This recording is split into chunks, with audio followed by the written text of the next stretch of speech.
squad, form up.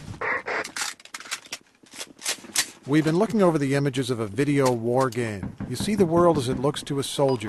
You walk through the streets of a bomb-blasted town, and around the corner, you spot an enemy. Enemy spotted. Medic! Enemy down! The game is called America's Army. Millions of people play. Follow me! And the developer is the United States military. The game caught the interest of Peter Singer. He wrote in Foreign Policy magazine of the way that real and virtual war have merged. Once you're physically in the game, it's what they call a first-person shooter. First-person shooter meaning you're looking at the world through your gun sight. Enemy spotted. America's Army started as a military recruiting tool, and parts of the game show what military training is like. Yet Peter Singer says the game's popularity has gone far beyond its original intent. This game has been one of the top 10 games downloaded off the internet of all games. It's hugely popular, not just in the U.S., but even in places like China. The Chinese government tried to ban it.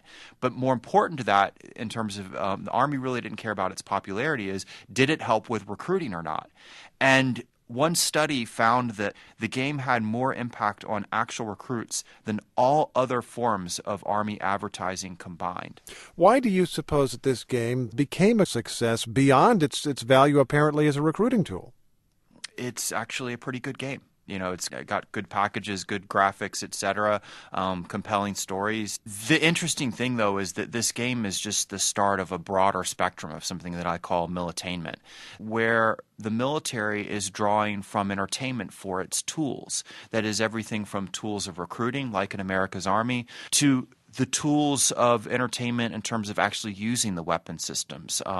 Many of the controllers for robotic systems on both ground and air, things like the Predator. The drones that are over Pakistan and Afghanistan, for example. Exactly, but also things like the PackBot, which is a little tiny ground robot.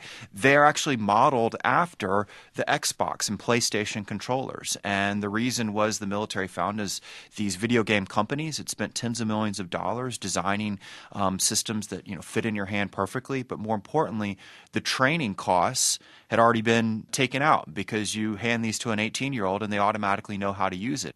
Are these virtual games in some ways more valuable than real-world training because you can build up an intricate and life-threatening situation on the screen that might be hard to duplicate in real life? It's an interesting question, and it's something that the military is wrestling with right now. The advocates of the game say things like you can build more complexity in than you could in a regular training program out in the field.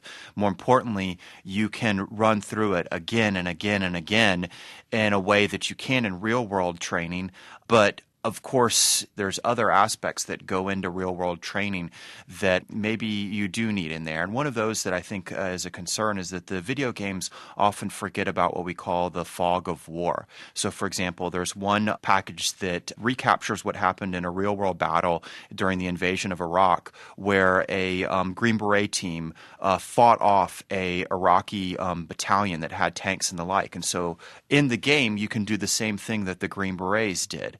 What the game leaves out, though, is that when the Green Berets called in an airstrike, the airstrike accidentally hit some of their own and also killed some of our Kurdish allies. The unexpected is often hard for us to program in. There are any number of writers on military affairs who have raised concerns about this sort of thing because you make war antiseptic, you make it virtual, you make it clean for the shooter, but in the end, on the other end, there may well be a dead person. And that's what some have jokingly called avatar fatigue, that if you mess up, if you lose, so to speak, in the game, you just reboot. You've lost your avatar. Whereas if you lose in reality, you actually have to call your buddy's wife and explain what happened. A bigger concern within the military is what's called the O'Brien effect, taken from an incident where the talk show host Conan O'Brien challenged Serena Williams, the tennis player, to a tennis match.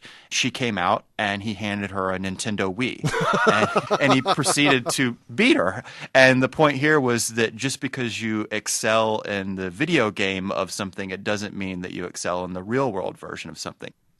Peter Singer wrote an article in Foreign Policy magazine called Meet the Sims and Shoot Them. Thanks very much. Thank you.